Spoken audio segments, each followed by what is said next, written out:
అరే ససుర్కే నాతే మున్నా భయ్యా, ఛత్రపతి చచ్చిపోయాడని చల్లటి మాట చెప్పరా.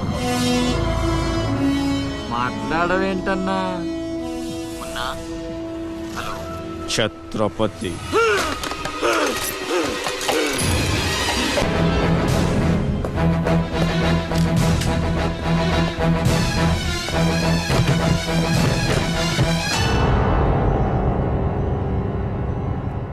దామ్మా దా, నీకు చిన్న కథ చెప్పాలి.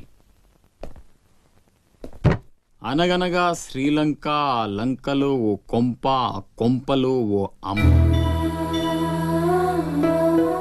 ఆ అమ్మకి కడుపున పుట్టిన బిడ్డ అశోక్, కుక్కలా పెంచుకున్నవాడు శివాజీ. అదృష్టం కలిసొచ్చి ఆ కుక్క ఛత్రపతి అయ్యింది. అశోక్ ఆకాష్లా మారి అక్కడే పనిలో చేరాడు. తమ్ముడు ఎవడ్రా నీ తమ్ముడు? నా అబ్బకు మాత్రమే పుట్టావు, నా అమ్మకు పుట్టలేదో.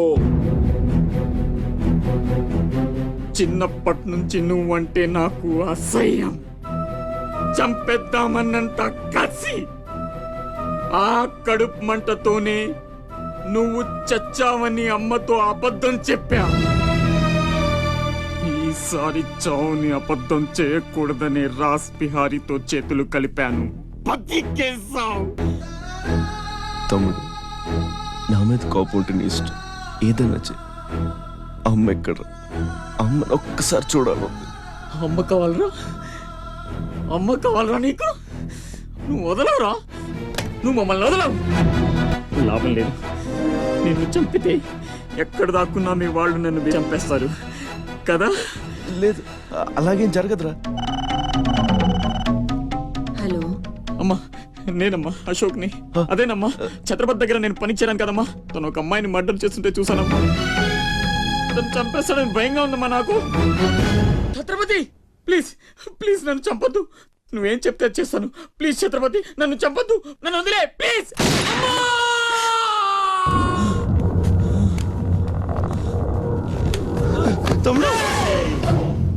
పిచ్చిన కొడుకుని కాదు చచ్చేట్టు షూట్ చేసుకోవడానికి.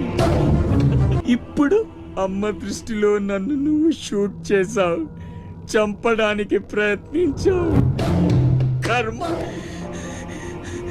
ఇదంతా నేను ఆడిన నాటకమని ఒక్క మాట చెప్తే అమ్మ నీ మాటే నమ్ముద్ది.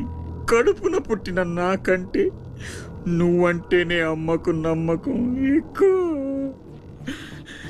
కానీ నేనింత నీచుణ్ణి నికృష్టుణ్ణి అని అమ్మకు నిజం చెప్పగలవా?